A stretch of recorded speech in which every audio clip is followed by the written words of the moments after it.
a las 11 de la mañana, después de haber dormido unas 12, 13 horas aproximadamente, recuperando del viaje.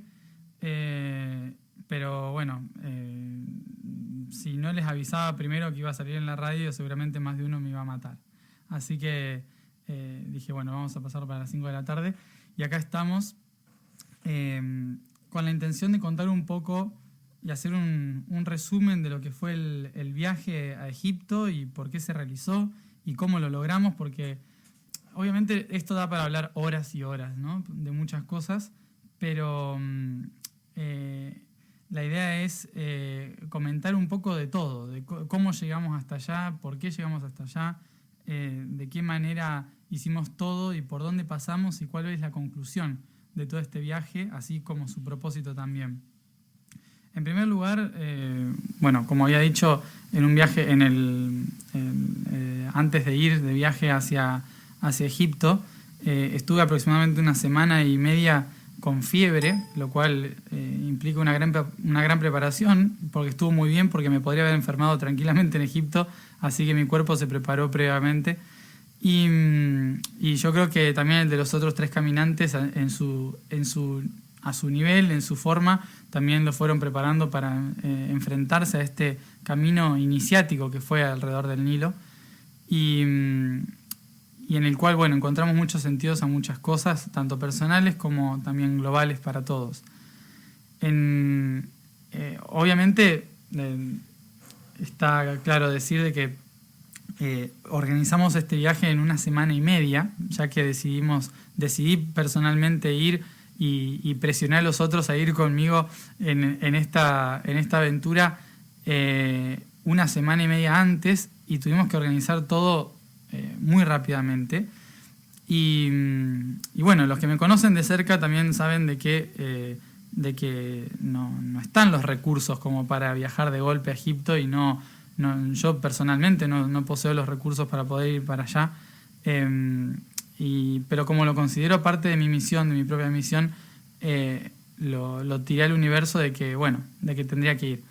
Y bueno, una persona que está siempre cerca, como una gran amiga, como una especie de madre postiza, me regaló la posibilidad de estar allí en Egipto debido a que era mi cumpleaños. Entonces, gracias a que era mi cumpleaños, me regaló justamente todo lo que necesitaba para poder estar allí esa semana y realizar esta tarea.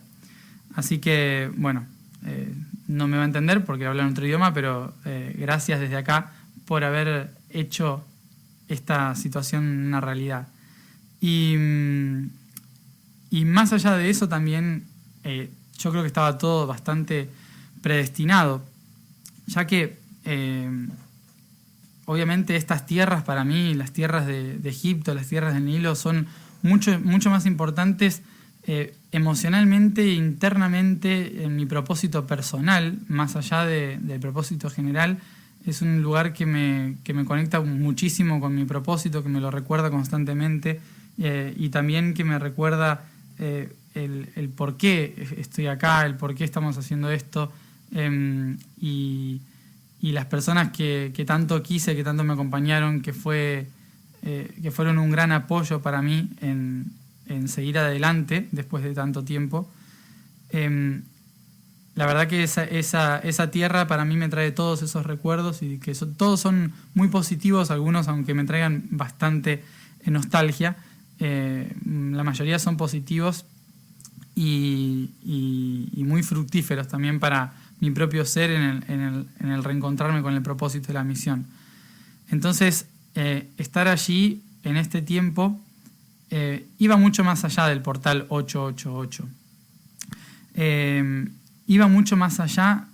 Yo creo que el 888 fue simplemente una excusa para que podamos todos conectarnos bajo algo que nos uniera, ¿sí? He recibido muchos comentarios y mensajes en relación a que ese 88 no pasaba nada, no se abría ningún portal. de que lo que íbamos a hacer en realidad iba a remover cosas en lugares que ya se habían activado y en trabajos que se habían hecho correctamente antes. A mí me sorprendió mucho haber escuchado eso. La verdad que incluso me chocó un poco al principio porque, como dije en el blog, más allá de que haya personas que hayan hecho estas tareas antes, en otra fecha, en otro año, estos caminos son iniciáticos desde hace más de 10.000 años, ¿no? Y desde hace más de 10.000 años, diferentes personas que ni se conocen entre sí los recorren para poder mantener esa frecuencia activa. No es cosa de un solo día, no es cosa de tareas específicas para un día, sino que es algo que es siempre. Si a ustedes mañana se les ocurre ir a Egipto y hacer el camino iniciático, va a ser igual de potente para los templos que hacerlo en cualquier día portal.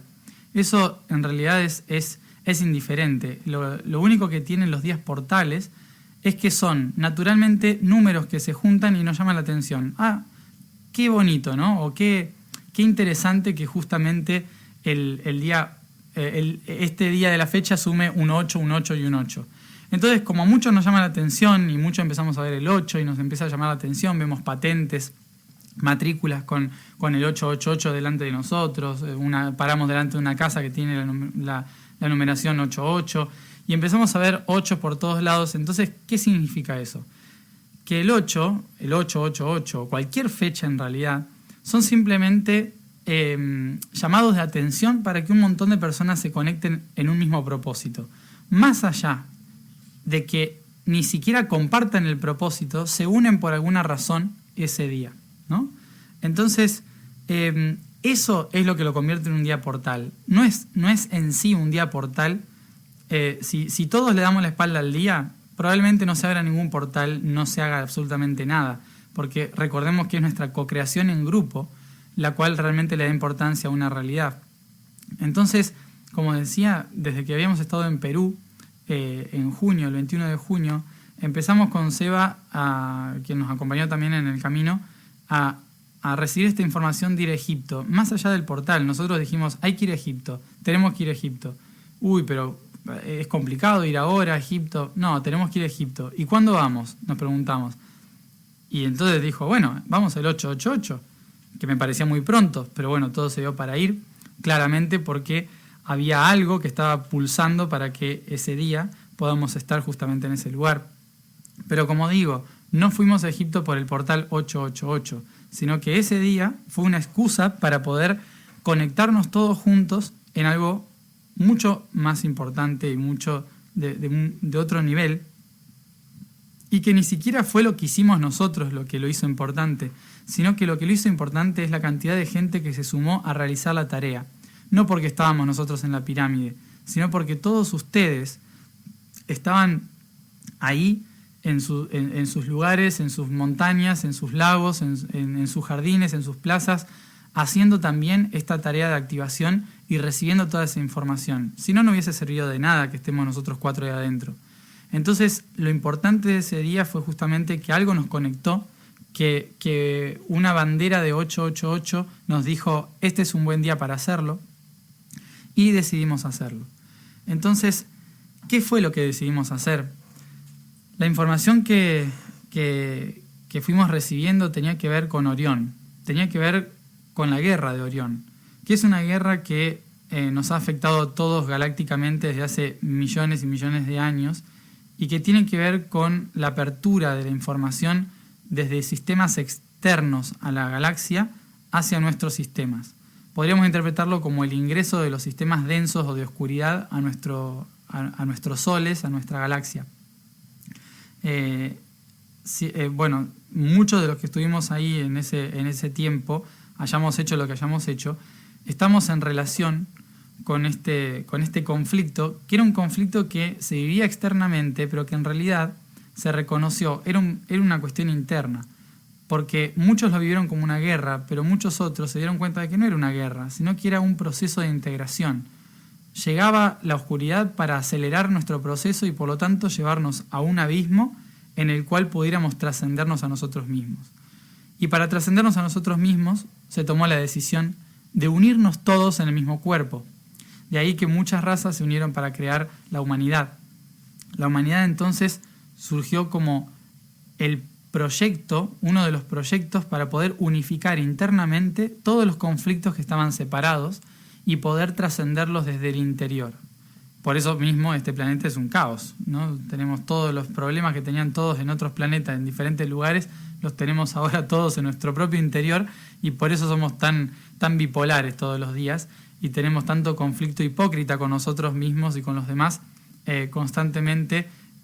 Trabajamos para la luz pero critico a otros, o lucho por la paz también, ¿no? Son muchas incongruencias que son naturales por ser seres de integración. Estamos en una dualidad integrativa. Entonces vamos a seguir atravesando por estos temas.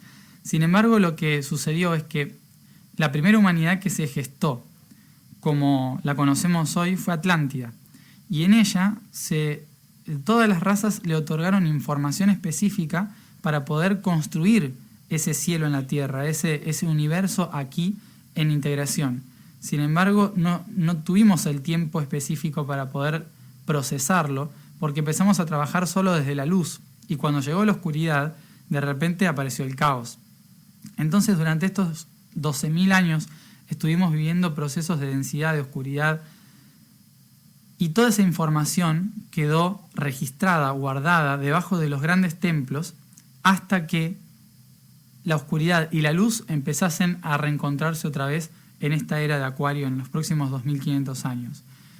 Entonces, durante estos 15.000 años, muchos grupos iniciáticos de diferentes lugares del mundo, de diferentes culturas, han caminado, han hecho caminos de iniciación para poder mantener esa información activa, para poder seguir despertando esos códigos y que se mantengan activamente en la humanidad. Y esto no importa si somos 3, 4, si es Jesús, si es Buda, si es Mahoma o si somos cualquiera de nosotros. Vale igual, tiene la misma importancia que cualquiera de nosotros hagamos este tipo de caminos iniciáticos, sea donde sea, y sobre todo si son en templos que contienen esa conciencia en sus piedras, mucho mejor. Entonces, desde Orión, desde Sirio, Pléyades, Arcturus, Draconis y un montón de otros lugares, se depositaron templos a lo largo de toda la Tierra para custodiar esa información. Y durante estos miles de años permaneció allí. Y muchos de esos códigos se despiertan poco, cada tanto. Algunas personas hacen un viaje iniciático, y ese viaje iniciático queda en un grupo de personas nada más. No se entera el mundo porque muchos lo hacen para sí mismos o lo hacen para la humanidad, pero desde el silencio. Entonces, lo que queríamos proponer nosotros es hacer un viaje iniciático conjunto. Entonces, ustedes de sus casas podían recibir la conexión, la información día a día de lo que estábamos haciendo, y mi intención es que cada vez podamos compartir más y más con todos, paso a paso, en cada camino iniciático, para que sea la red la que haga la iniciación, por más que algunos sean los que caminan nada más, y que podamos realmente crear esta red de conciencia global, y que no solamente algunos vivamos estas situaciones. Entonces, este camino que emprendimos por el Nilo tenía que ver con que el río Nilo, después de Atlántida, fue uno de los lugares más importantes del planeta donde los templos empezaron a guardar este camino iniciático de la transformación del ser y del descubrimiento de la información y las razones por las cuales estamos en la Tierra y el propósito de la humanidad en la Tierra. Por eso mismo las 3 pirámides de Giza están puestas en alineación y simetría con las estrellas del cinturón de Orión, justamente porque son el portal que marcó un antes y un después en el proceso de evolución galáctico. Entonces, la información que está allí, custodiada por la Esfinge, resguarda los registros más ancestrales del propósito de la humanidad, y cuantas más personas, una vez tras otra, podamos ir y despertar sus registros, entonces va a ser cada vez más potente, más fuerte esta transformación, y en cuanto más lo hagamos en red para todos, entonces todos vamos a empezar a recibir estos registros. Otra de las razones por las que fuimos ahí, como nos habían anunciado desde hace mucho tiempo, era importante traer la información del río Nilo al río Paraná. Y vuelvo a recordar ahí, porque algunos a veces se sienten un poco ofendidos de que pongo a Argentina muy por delante. Y no es porque sea argentino, ¿sí? Esto lo quiero remarcar, no es porque sea argentino y diga, bueno, me gustaría que mi país sea el lugar donde se geste una nueva humanidad, sino que las condiciones geográficas del río que va hacia el norte y del río que va hacia el sur en un camino iniciático son muy similares. Como dije varias veces, tanto el Nilo como el Paraná empiezan en cascadas, siguen en un largo valle por montañas que termina en una gran represa.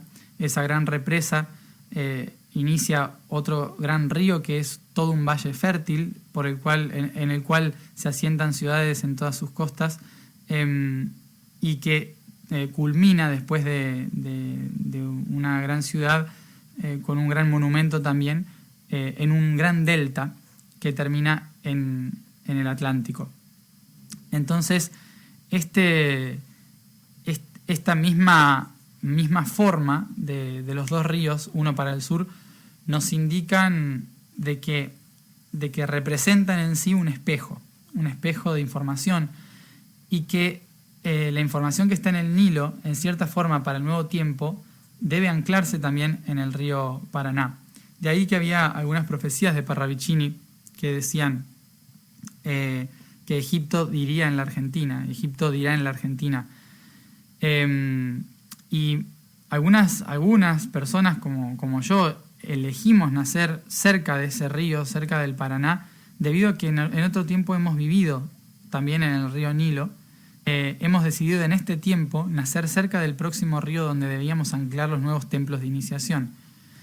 Pero antes de hacer esto, tenemos que hacer la tarea que hicieron los atlantes y los sacerdotes en otro tiempo, que fue medir la frecuencia de cada lugar, conectarla con la frecuencia de los lugares ancestrales, empezar a buscar los puntos exactos, y a partir de ese momento poder empezar a sembrar las semillas, sembrar el árbol para crear los templos que luego produzcan la iniciación de las personas que pasen por estas tierras.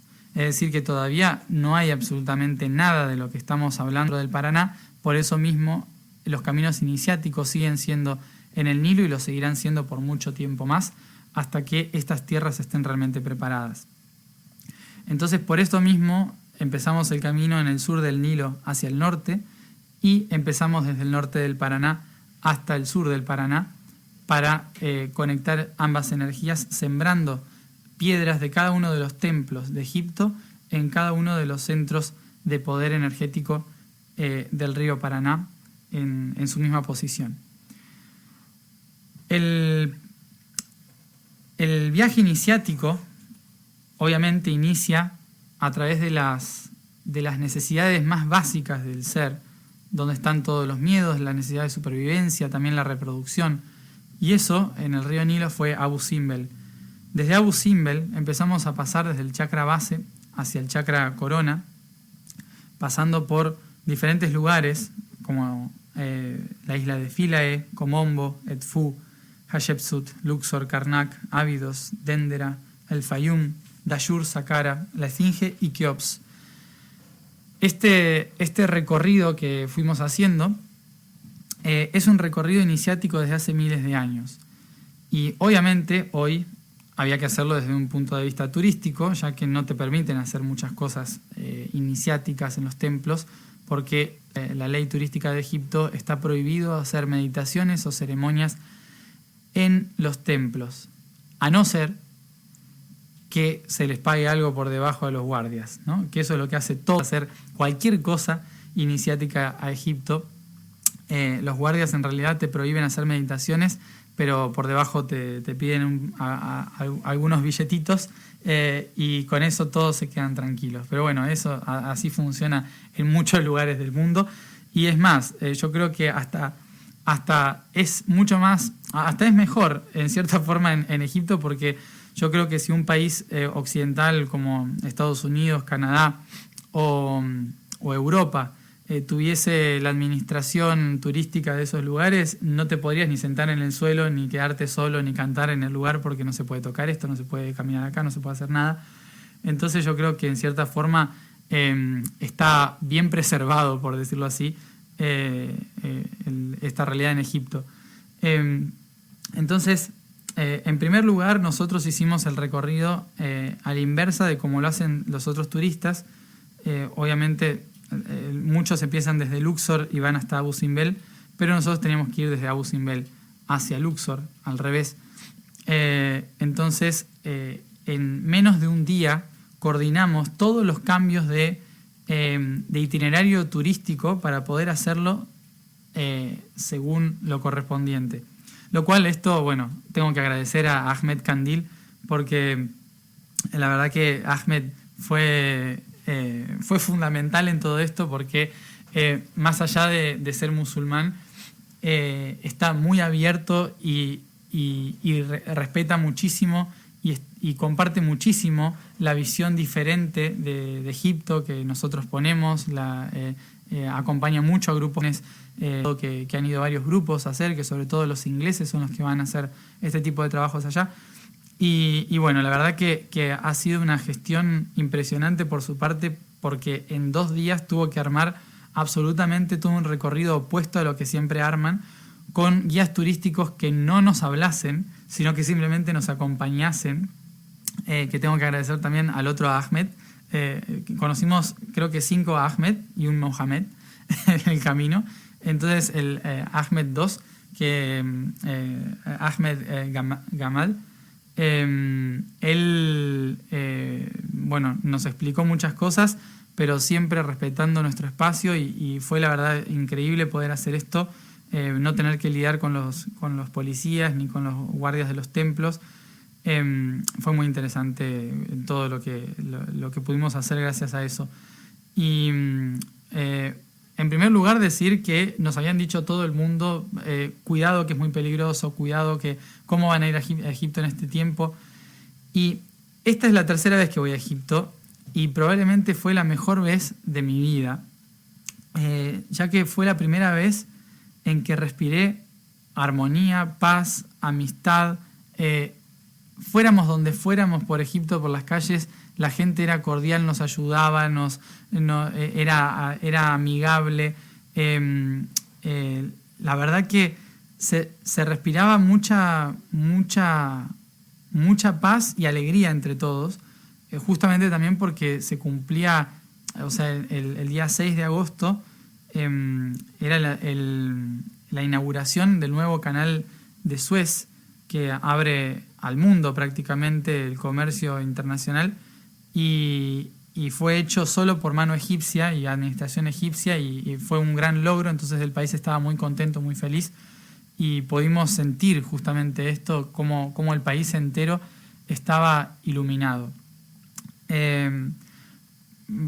Bueno, ir a Abu Simbel, conectarnos con los dos, con el chakra base, energía masculina, energía femenina. En ese punto pudimos hacer ascender toda la potencia para que nos apoye la energía femenina y masculina hacia lo más alto. Abu Simbel fue construida más abajo, en el Nilo, pero la represa de Asuán hizo que se creara un lago, el lago Nasser. Y el lago Nasser cubrió donde estaba Abu Simbel, y tuvieron que trasladarlo un poco más arriba. No mucho más, creo que unos 500 metros, pero tuvieron que trasladar todo el templo. Abu Simbel fue construido por Ramsés II.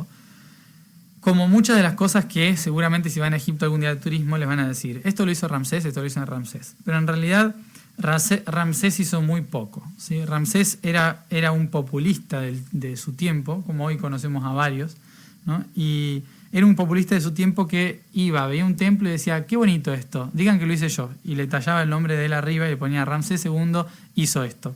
Me recuerda a la propaganda de los 90. Bueno, entonces Ramsés lo hizo, ¿no?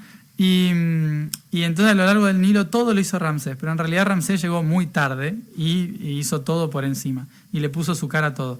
Entonces, Abu Simbel fue construido por Ramsés, esto sí, y para su mujer, ¿cómo era? Nefertari.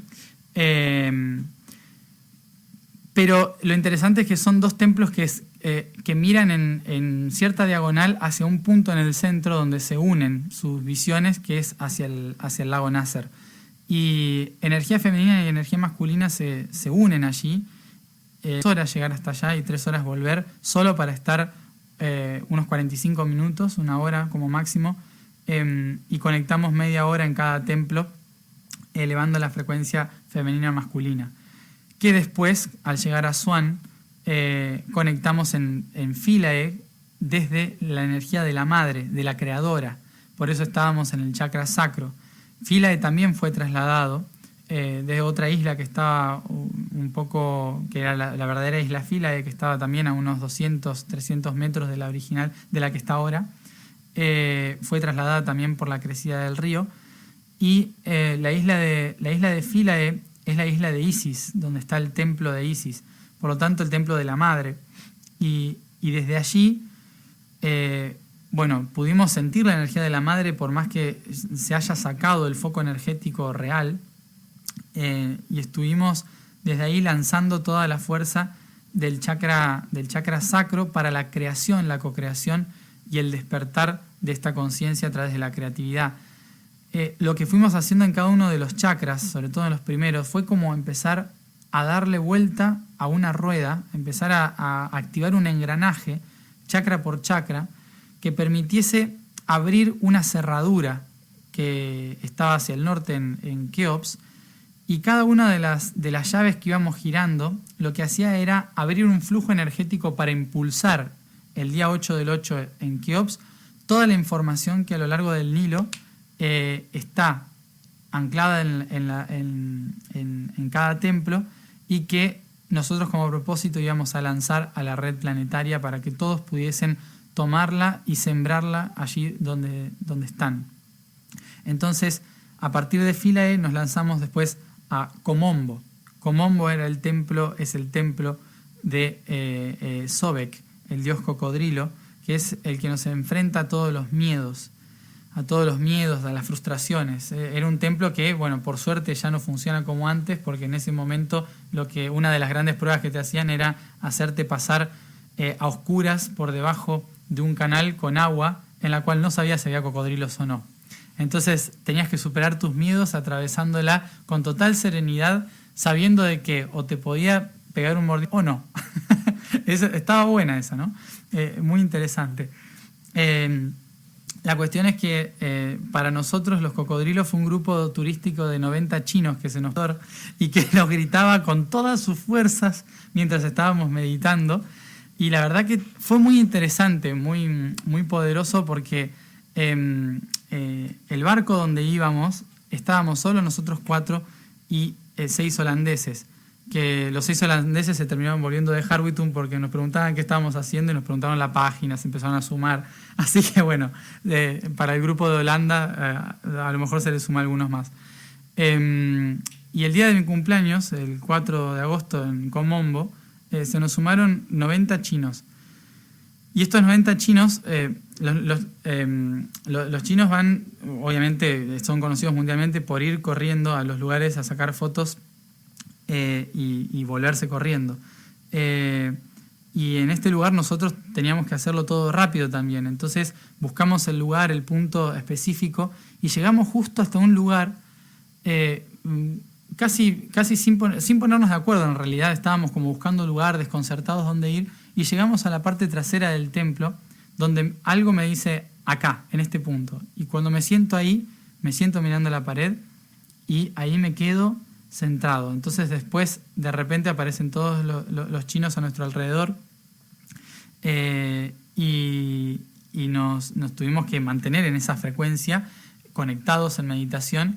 Y cuando logramos encontrar ese punto, de repente los ruidos se escuchaban como si fuera dentro del agua, como si estuviésemos debajo del agua, sumergidos. Se escuchaba el murmullo, y los chinos nos sacaron fotos, preguntaban qué era lo que estábamos haciendo, que los guías también nos preguntaban qué era lo que estábamos haciendo, porque habíamos elegido justo para sentarnos en medio de todo el templo.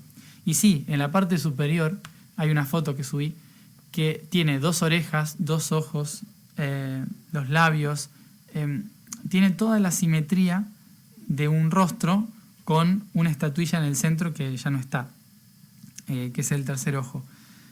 Y esa simetría de esa parte de la pared indicaba la mitad perfecta del templo. Entonces buscamos el equilibrio, justamente en un templo para encontrar el equilibrio entre el caos. Y fue muy interesante lo que vimos ahí.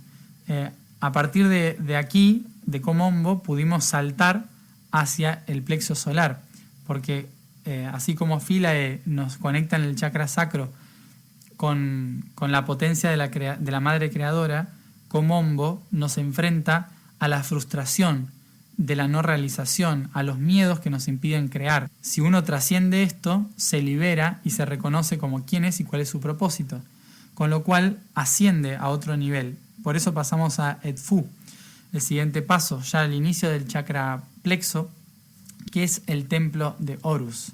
Y el templo de Horus es el que te permite ver con mayor claridad toda la realidad y por lo tanto estar en otro nivel de conciencia, superando los miedos, superando las frustraciones y estando en claridad del ser, en el reconocimiento de quién soy. Allí, bueno,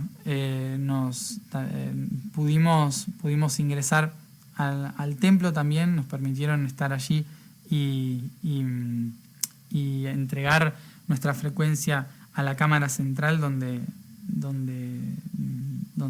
se rendía culto a Horus, y desde allí abrir nuestra visión hacia el ser. De ahí pasamos a el templo de Hatshepsut, que en realidad está en el Valle de las Reinas y Valle de los Reyes.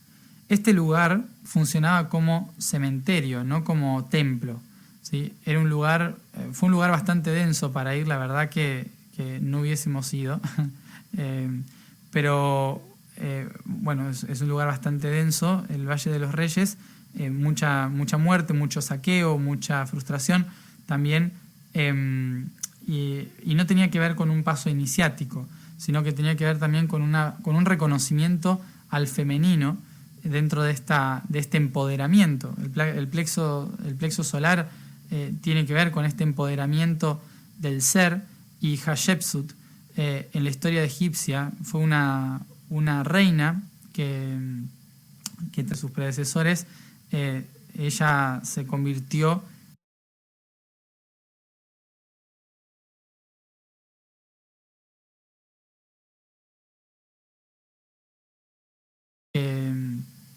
entre sus predecesores ella se convirtió en reina, pero como solo podían reinar los hombres, ella se vistió de hombre, frustrada de que la tuvieron que casar con un hermanastro o un primo, no me acuerdo. Ella, frustrada, no quiso saber nada con esto, se empezó a vestir de hombre y a ejercer como rey. Entonces fue como un reafirmamiento de la mujer, porque hoy en día prácticamente no queda ni una sola imagen, porque su medio hermano, detestando lo que hizo, una vez que ella murió, mandó a eliminar todas las imágenes de Hatshepsut. Entonces hoy prácticamente no queda un solo rostro de la reina, y bueno, fue como un pequeño reconocimiento a este empoderamiento femenino en el río Nilo.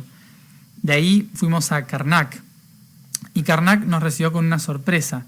Karnak es el templo que representa al humano, donde se pasa por sus piernas, donde se pasa por sus intestinos, por su estómago, por su corazón, por su garganta y su conciencia.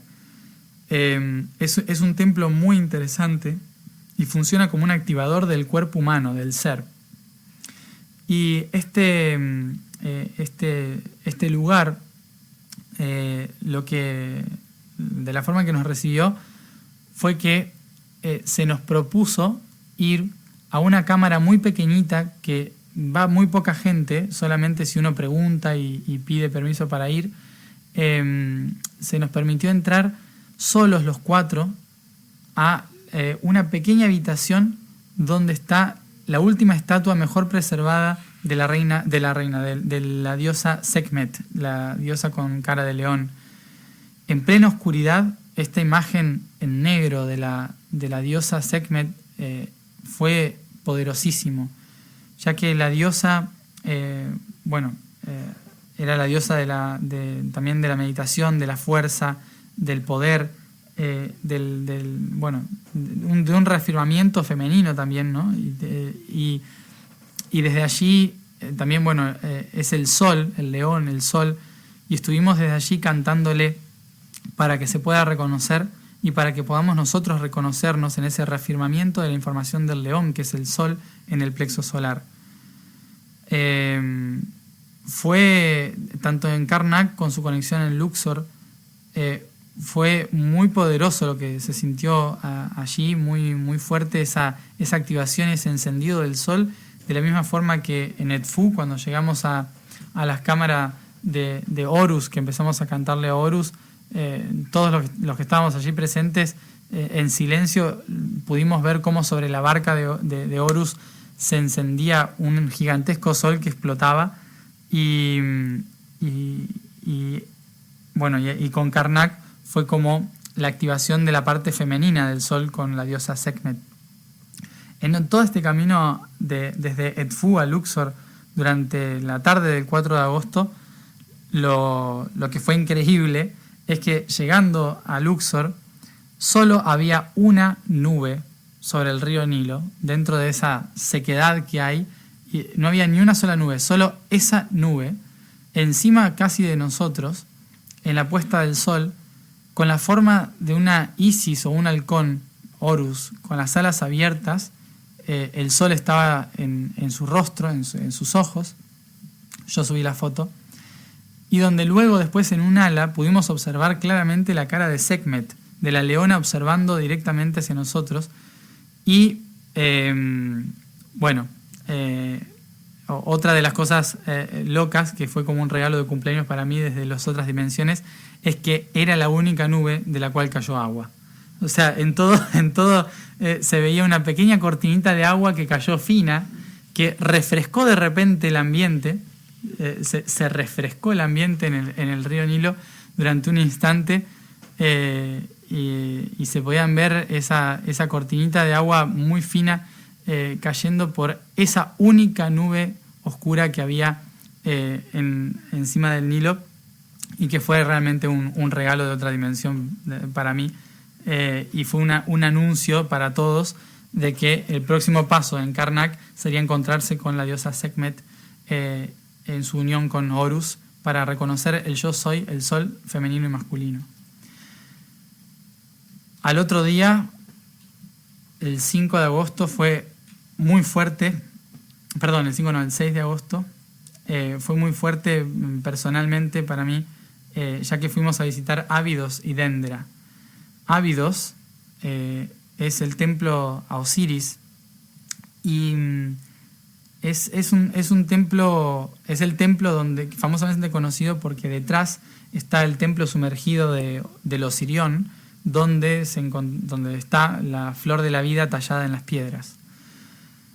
Este templo, el templo de Ábidos, otra vez con algunas imágenes de ¿cómo se llamaba? Populista.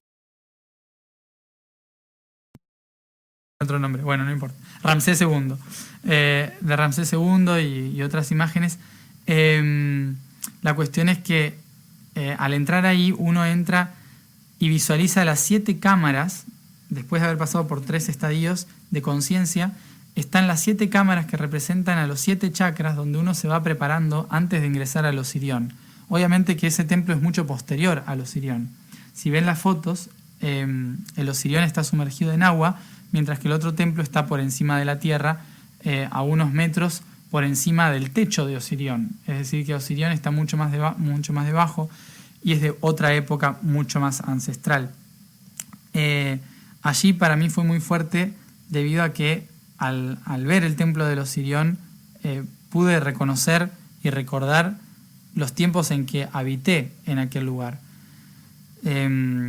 Contarle al guía por qué yo estaba llorando contarle al guía por qué sentía tanta afinidad por las piedras que no tenían jeroglíficos fue un poco raro, ¿no? De todas formas lo escuchó muy atento, incluso se mostró muy interesado en la historia que le conté. Pero les cuento la diferencia. En Egipto hay muchos jeroglíficos en todos los templos. Todas las piedras y templos que tienen jeroglíficos son posteriores al año 4000 a.C., es decir, del 4000, 3000 a.C. hacia adelante, hacia nuestra época. Cuantos más jeroglíficos hay, más cercano a la edad de Cristo. Cuanto más anterior, 10.000, 8.000 a.C., nos vamos a una época en la que no había jeroglíficos. Prácticamente las paredes, si había jeroglíficos, se pintaban, no se tallaban. Y en la mayoría de los templos iniciáticos, las piedras eran lisas y no había inscripciones. Solo había algún detalle geométrico, como por ejemplo la flor de la vida, pero nada más. Si se ponen a investigar o ven en las fotos que subimos, solamente van a encontrar piedras sin jeroglíficos en el templo de Osirión y en el templo delante y detrás de la Esfinge. Y en las 3 pirámides, en las pirámides en general, en Dayur, en Saqqara, en Giza, son los únicos lugares donde van a encontrar grandes bloques sin ningún tipo de jeroglífico. Con lo cual, lo que esto te demuestra es, primero, las pirámides no son tumbas, ya que las tumbas trataban de contar las hazañas de los faraones y por lo tanto eran lo que más se escribía. Las tumbas, como en el Valle de los Reyes, están llenas de inscripciones. Entonces ahí es como que hay un detalle que se les escapa a los egiptólogos cuando uno entra a una pirámide y no encuentra ni un solo jeroglífico, ni una sola marca. Estos 4 únicos lugares donde uno no encuentra jeroglíficos son mucho más anteriores y por lo tanto son de la época que yo recuerdo justamente. Por eso para mí encontrarme con el Osirión fue muy fuerte, debido a que en ese tiempo esa tierra era donde gente de clase alta o gente de clase sacerdotal se dirigía a tener sus hijos o a prepararse para tener sus hijos, como en el templo de Dendera, donde las sacerdotisas enseñaban a tener relaciones sexuales del modo sagrado. Era una región donde se iba a practicar el matrimonio sagrado y el parto sagrado. Y entonces, por eso cuando llegué ahí, lo que más me emocionó de estar ahí, algo que no recordaba, que lo recordé al tocar las piedras, al estar allí presente, fue el parto de mi hijo en esa vida, en esas aguas, que fue muy fuerte y muy emotivo para mí, más allá de la información que pueda haber ahí de la flor de la vida, un recuerdo bastante emocional para mí, pero que también lo quería compartir. Y en relación a Dendera, como dije, que son los templos del corazón, chakra corazón. Es el corazón porque es el servicio, el dar, el recibir, el estar en unión. Por eso eran los templos del matrimonio sagrado y del parto sagrado, y por esto mismo también templos de la vida, templos del servicio a la vida, y por ello el árbol de la vida. Una de las cosas que me gustaría decir acá, que también lo compartí con los chicos cuando estábamos allá, es que si se fijan, las 4 esferas que tienen la flor de la vida en el templo de Osirión están muy altas, no están ni siquiera en un lugar específico. Y esto es porque el templo funcionaba sin ningún tipo de inscripción, como todos los otros que no tienen inscripciones, como lugares de preparación para aquellos que podían entender la frecuencia, no entender los jeroglíficos. Por eso, ningún templo de la antigüedad, me refiero al 10.000, 8.000, 7.000 a.C., poseen inscripciones, porque se consideraba que solo los que estaban preparados para escuchar la información que estaba en las piedras eran los únicos que podían llevarse esa información. Si no, otros podían entender los jeroglíficos y tomar información que no les correspondía. Por eso se grababa la información en el granito, en el alabastro, en las piedras. y nada se inscribía, nada se escribía en esos lugares.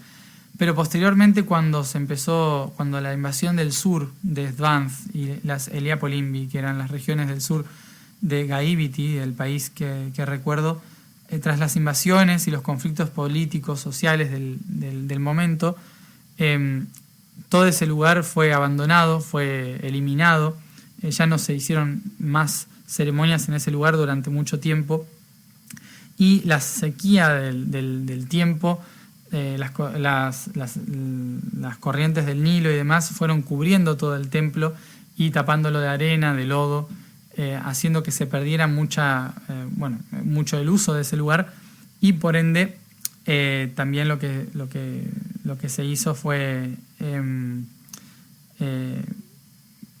me confundí.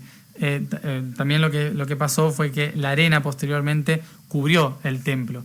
Entonces hubo un momento en que se destapó ese templo, y los últimos sacerdotes, tratando de reafirmar las palabras que nunca más se iban a decir en ese templo, diseñaron y marcaron la flor de la vida en ese lugar, sobre las arenas y el lodo de ese mismo templo. Por eso mismo está en un lugar que antes estaba descubierto, y las otras partes no, y está a una altura y en un lugar donde no corresponden, porque fue posterior a la caída del imperio. Entonces, una vez saltados desde el corazón, desde esta flor de la vida, que lo que nos informó fue que en la Gran Pirámide, desde el corazón, teníamos que irradiar en 4 direcciones el código de la flor de la vida, y por eso, en Ávidos tomamos esa información, le dimos vuelta a la rueda para poder enviar esta información hacia el chakra laringio en el Fayum Dashur Saqqara. El Fayum, para mí, personalmente, en mis recuerdos, es muy importante. Hoy para Egipto es solo una reserva de agua salada, un oasis. Este lago, que también tiene cascadas en otra parte, en un fragmento del lago que es Al-Wadi, en este lugar se activa la voz natural, se activa la palabra del país, del río Nilo. Es el ingreso del alma y la salida del alma, porque es como si estuviese en la nuca, en realidad, en la nuca del país. Y es un puente para conectarse con el espíritu. En la antigüedad, el Fayum, que se llamaba Nan'a, era un lugar donde, tanto en vida como en muerte, se peregrinaba en barcas atravesando todo el lago, de una punta a la otra, porque durante la noche el lago reflejaba el cielo, y por lo tanto lo que hacíamos todos era poder navegar con los dioses en vida, y navegar con los dioses en los últimos días, cuando habíamos muerto, para poder preparar nuestra alma y sentirnos ya en el cielo, flotando en el universo. Entonces era algo muy simbólico. Se nadaba en el lago para poder nadar con los dioses, y sentía la necesidad de ir para poder conectar con esa información, con ese universo en la tierra, con ese cielo en la tierra, como le llamaban, el Atertum Tinan'a. Y entonces, pudimos ir, a pesar de que no va ningún turista. Tuvieron que cambiar también la idea del tour turístico, porque decidimos ir a un lugar donde no van turistas, a la gran cascada de Al-Wadi, que fue, seguramente habrán visto un video, donde pudimos gritar con toda la voz, con toda la potencia, con todo ese sonido de ese agua, que fue muy, muy enriquecedor y activador desde la voz. Y luego pudimos nadar y flotar en las aguas del universo en Nan'a, lo que hoy es el lago del Fayum. Entonces, por eso mismo fuimos a este lago, y si habrán visto alguna foto mía o señalando el desierto al fondo de las montañas desérticas, es porque en aquel lugar era donde nos enterraban, y por lo tanto, si mis memorias no me fallan, en esas colinas hace 10.000 años me enterraron a mí. Así que fue como como estar cerca de mí mismo en otro tiempo, y bueno, fue fuerte estar ahí también personalmente, y a la vez purificador para el cuerpo, ya que fue un día de preparación para poder entrar a Keops, nadar en el universo del Fayum. En Dayur pudimos entrar a las 3 grandes cámaras para preparar cuerpo, alma y espíritu, alineándonos con la frecuencia para estar listos para el otro día en Keops. Y en Saqqara elevamos toda nuestra conciencia para estar alineados con el máximo espíritu en los 7 niveles celestiales que representa esta gran pirámide y fantástica pirámide escalonada de Saqqara. Al otro día, temprano, a las 4 de la mañana, nos pusimos delante de la Esfinge.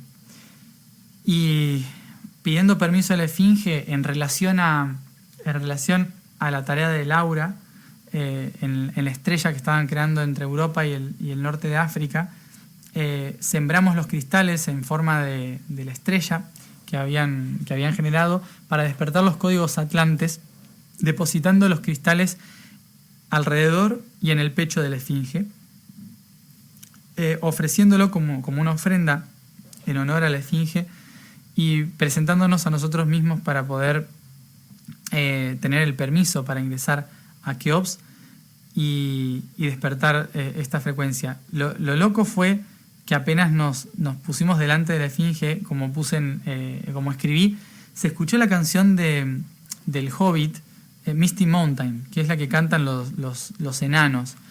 Una canción que a mí siempre me conmovió mucho por alguna razón, y de repente en la radio alguien la había puesto. Era como que, ¿de dónde? ¿Quién en el medio del predio de Giza pone esa canción mientras estamos delante de la Esfinge? Y apenas terminó esta canción, que fue muy bonita escucharla ahí, apenas terminó esta canción, todos los minaretes de las mezquitas empezaron a llamar al rezo. Y que es algo muy mágico que yo creo que deberíamos seguir sosteniendo en todas las culturas. La verdad que el canto al rezo 5 o 6 veces al día en los países árabes es algo que conecta en frecuencia a todo el país. Es algo fantástico, como todo el país de repente empieza a sonar en un único cántico, a la misma hora, en los mismos horarios, en todos los lugares posibles, y fuimos bendecidos en sí por ese llamado. Obviamente empieza con el canto Allahu Akbar, y que es fascinante cómo los imanes cantan y mantienen una frecuencia activa de la divinidad a través de la música, a través del canto en todos los países, y escuchar ese mismo cántico, que me parece que sería algo fabuloso que podamos sostener también en nuestros países de alguna forma, que es algo que mantiene la frecuencia activa totalmente. La verdad que sería que fue muy mágico poder escuchar eso a esa hora de la mañana frente a la Esfinge. Y cuando sembramos los cristales nos pudimos ir a Keops, y caminando hacia Keops el guía nos dice: los guardias me preguntan si quieren entrar también a las otras 2 cámaras, con lo cual jamás creí la posibilidad de entrar a la cámara de la reina y a la cámara central, porque siempre están cerradas. Uno no entra ahí a no ser que pague mucho o pida autorización específica para entrar allí. Nos ofrecieron entrar ahí, y que son unos aproximadamente 100 metros de bajada por una escalinata en la cual hay quien inclinado en 90 grados, y que en su interior hay un gran pozo que conecta con un túnel intraterreno donde tocamos el tambor. Tocar el tambor ahí, bueno, Arminda creo que ha dicho que fue una de las mejores experiencias, porque era solo tocar suavemente el tambor y retumbaba de tal forma que parecían cientos de tambores sonando en una cámara pequeña. Fue algo muy fuerte, y fue un lugar donde pudimos tomar la energía y la potencia la potencia de la tierra con el tambor para poder elevar los registros desde lo más profundo de la tierra hacia la cámara central. Y en la cámara central fue donde en el centro nos pusimos a irradiar hacia toda la red para que lo que hagamos en la cámara del Rey, que hicimos posteriormente, le llegase a todos ustedes, a todos los que estaban en otros lugares conectándose desde diferentes sitios. Incluso 2 personas también de Harwitun que estaban fuera del predio y que no nos pudimos encontrar porque tuvimos que salir por otro lado, pero que nos dijeron que estaban allí.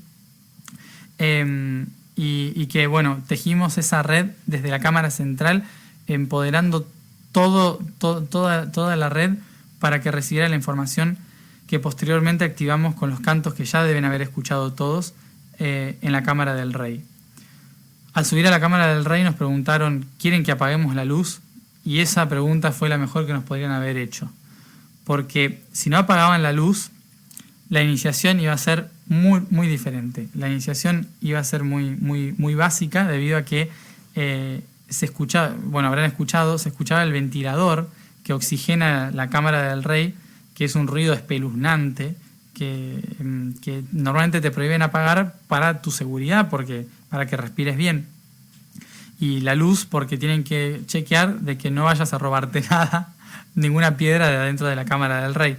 Entonces nos permitieron apagar las luces, apagar toda la energía eléctrica de la pirámide y poder cantar allí lo que seguramente ya escucharon y que ahora mismo estoy tratando de subir a YouTube para que lo puedan tener también. Y ya habilité también la descarga en SoundCloud para que lo puedan descargar.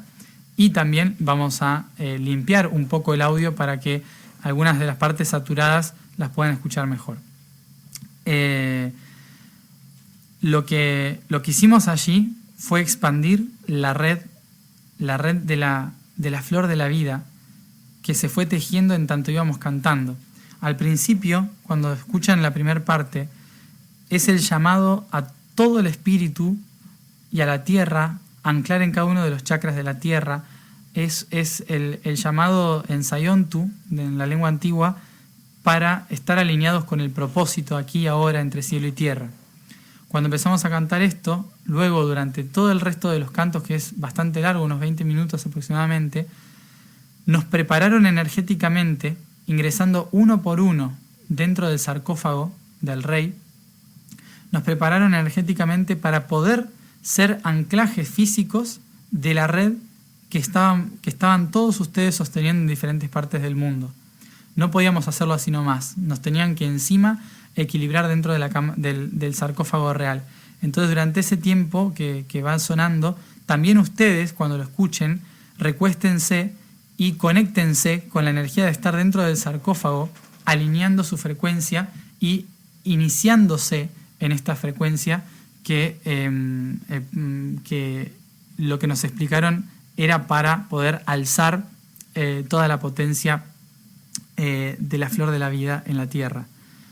Cuando termina, nos posicionamos en el centro y tras cantar la última, otra vez el canto, activando el corazón, que eso que escuchan, ese sonido fuerte que escuchan, son nuestras manos contra el corazón, tocándolo como un tambor, activando desde el corazón esta flor de la vida.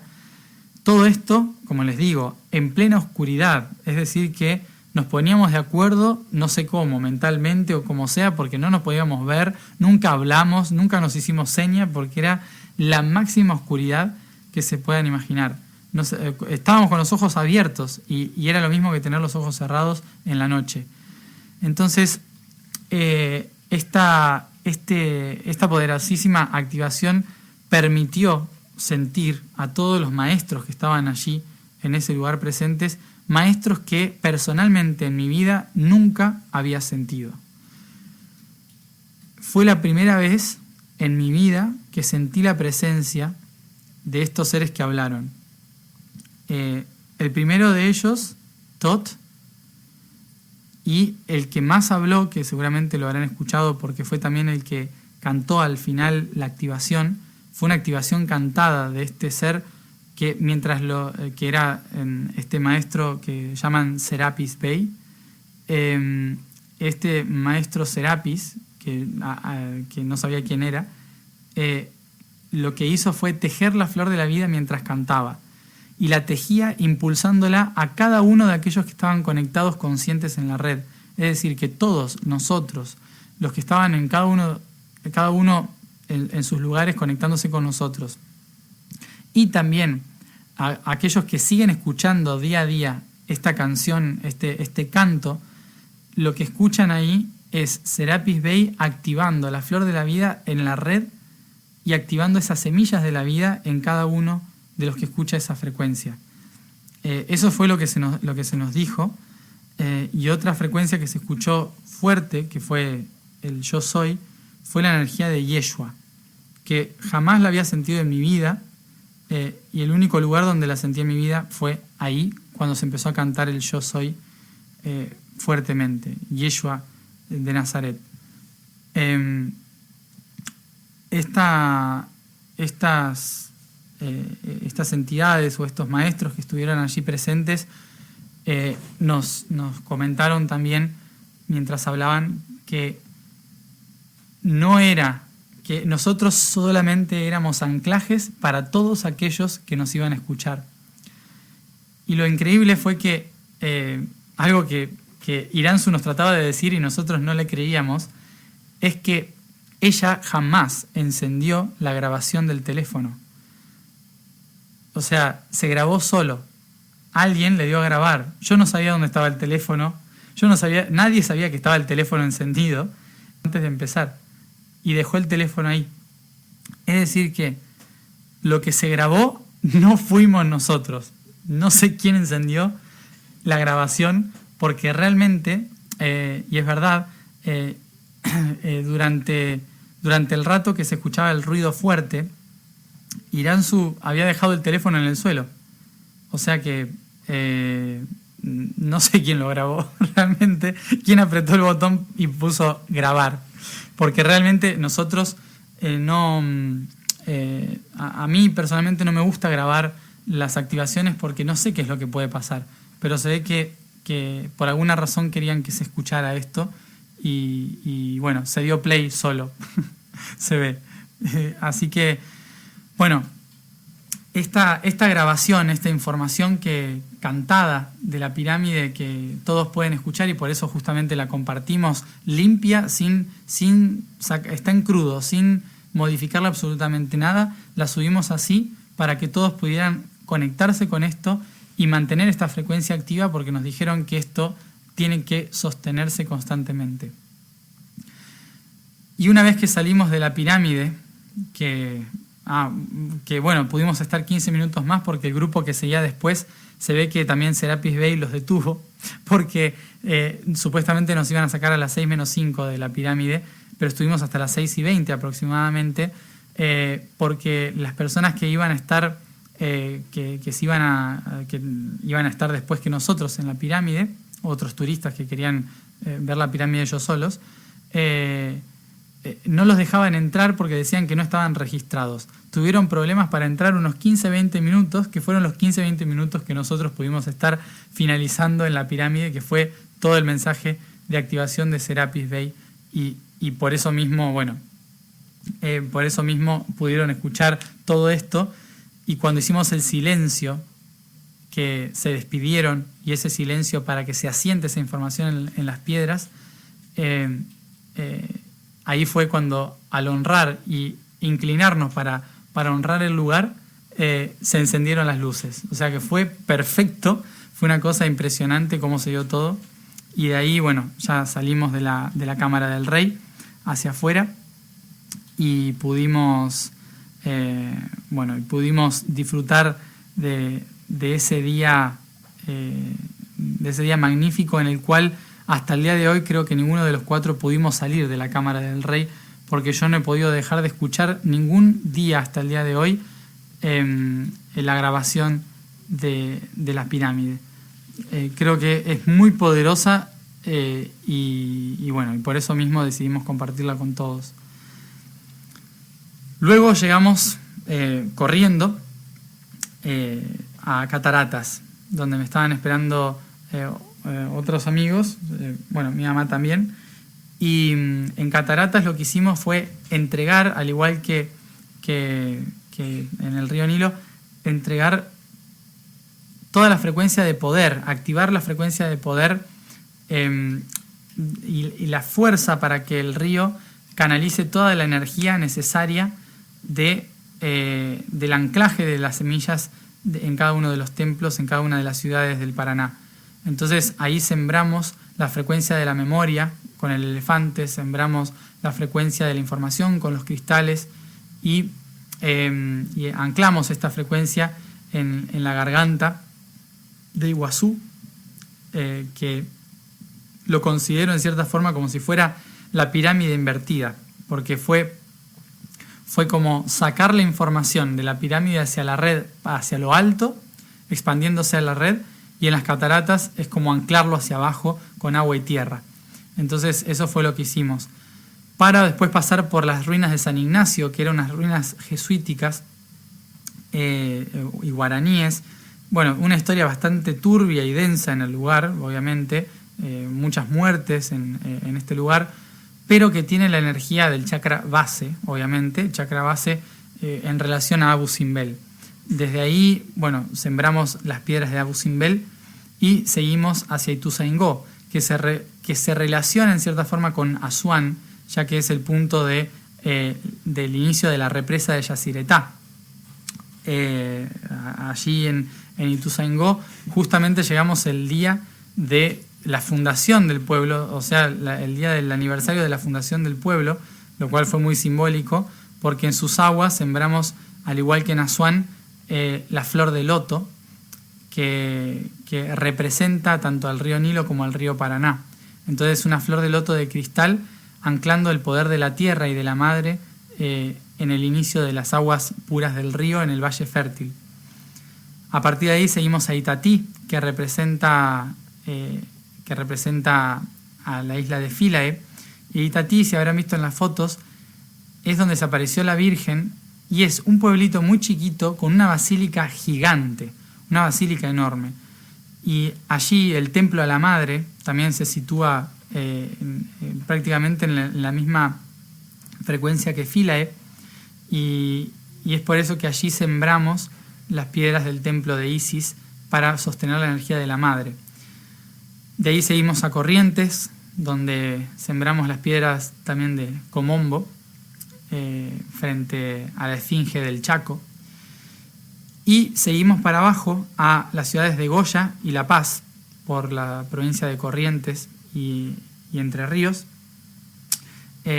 donde se asientan los templos de Edfú, la relación del templo de Edfú, de Horus, y el Valle de los Reyes también, más hacia abajo. Para llegar a Paraná y Santa Fe, esto durante la noche, muy, muy rápido, nos hemos perdido y todo para poder llegar a un lugar cerca del río, cerca del túnel subfluvial entre Paraná y Santa Fe, sembramos la energía del corazón de Ábidos y Déndera. Y luego en el Fayum, en el lago de Coronda, cerca de Coronda, enfrente del río Paraná, sembramos la frecuencia de Dayur y Saqqara.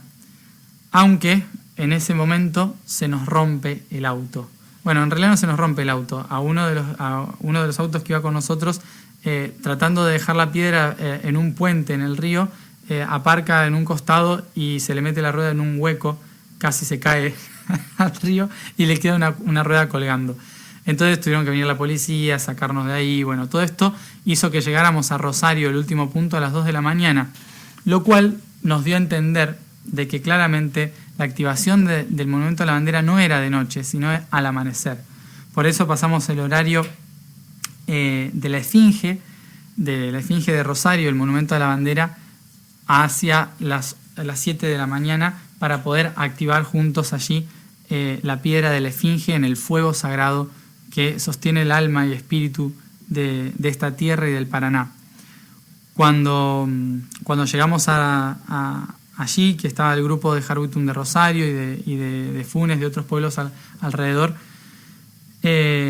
rodeamos el fuego, la llama sagrada, y tras cantar otra vez esta activación de la canción, trayendo la frecuencia de la esfinge, de todo Egipto, de las pirámides hacia el fuego. Sembramos en el mismo fuego la piedra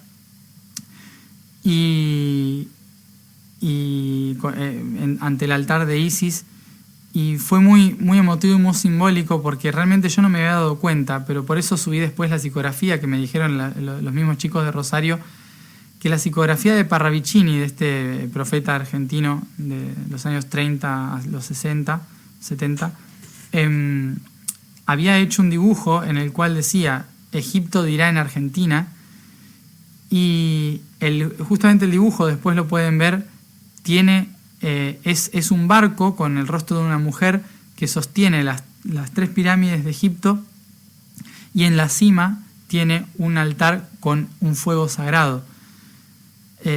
Egipto dirá en la Argentina, y me parece muy fuerte el símbolo, ya que decidimos llegar hasta ahí, porque justamente es como sembrar una semilla que representa eso: Egipto hablando en Argentina, Egipto trayendo esa información hacia aquí, hacia este río que representa el nuevo Nilo, bueno, vaya a saber en qué momento, pero que estamos por el momento haciendo la siembra frecuencial de que ese río sea posible, y por eso, bueno, lo hemos hecho en estos últimos 3 días hasta el 13, al amanecer del 13 de agosto.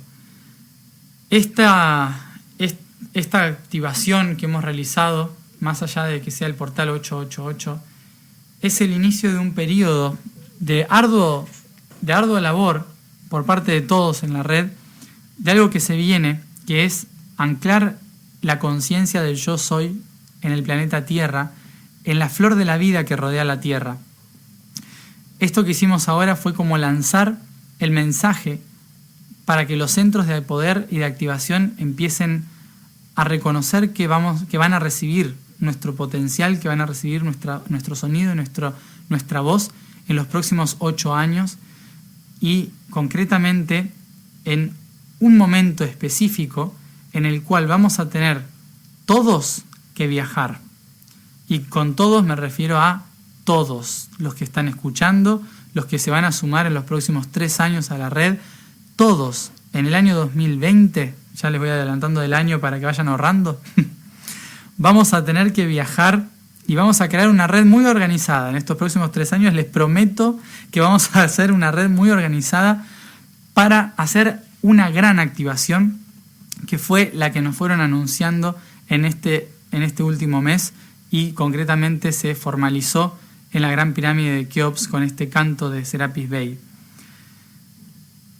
Esta gran activación vamos a tener que hacerla en persona todos, y para eso vamos a tener todos que viajar a puntos específicos del planeta, que ya anunciaremos cuáles son, y vamos a hacer una larga lista de gente que se ofrezca a viajar a cada uno de los lugares, y cada uno de nosotros vamos a tener que saber quién está en ese lugar recibiendo la energía y activando ese lugar el mismo día, ¿sí? Así que vayan preparándose, vayan sacándose visas para todos los países, porque no saben todavía a cuál van a tener que ir, pero vamos a tocar los 200 países en todas las partes del globo, y no vamos a tener que ser nosotros nada más los que viajemos. Nosotros me refiero a los 3 o 4 que vayamos a hacer el documental de I Am 12 a lo largo del mundo, sino que va a haber un día en el que todos vamos a tener que estar viajando a diferentes lugares del planeta, que nos van a anunciar en estos próximos 3 años cuáles son. Así que prepárense para viajar. Les doy 3 años de preparación. Estoy siendo demasiado bueno, demasiado bueno. 3 años para prepararse para la gran activación planetaria, en la cual vamos a tener que estar todos dispersos en la gran flor de la vida que es la Tierra. Así que esta gran iniciación del 8 del 8 es solo el comienzo para algo mucho más grande. Los invito a seguir escuchando las voces de aquellos que nos dieron la información en la Gran Pirámide de Keops, para que se asiente en cada una de sus células, en sus voces, en su conciencia, y para que podamos seguir iluminando, irradiando hacia todo el planeta, hacia toda la red, iluminando esta gran conciencia que es la humanidad, en este gran cuerpo que es la Tierra, en este gran espacio divino que es el universo. Muchísimas gracias por estar todos ahí, escuchando, sintiendo, compartiendo, caminando. Gracias por haber elegido nacer en estos tiempos.